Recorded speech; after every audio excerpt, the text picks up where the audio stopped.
I am the Tofu Golem. Please enjoy the video. You start by opening Google Pay and making sure you're signed into the exact Google account that owns the subscription. Once done, update the app or use the web version so options match what I describe.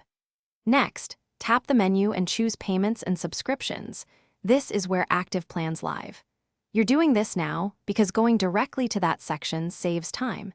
It avoids hunting through settings and ensures you'll see recurring charges ready for cancellation. You'll now tap Subscriptions to reveal all recurring services tied to your account. Once the list appears, select the subscription you intend to cancel. This is crucial because many apps use similar names. Review the billing date and renewal policy so you know whether you'll keep access until the period ends. Make sure the payment method listed matches what you expect. If not, pause and update that first. This prevents accidental cancellation of the wrong plan. You now tap Cancel Subscription, follow prompts, and choose a reason when asked. That feedback is optional but often required.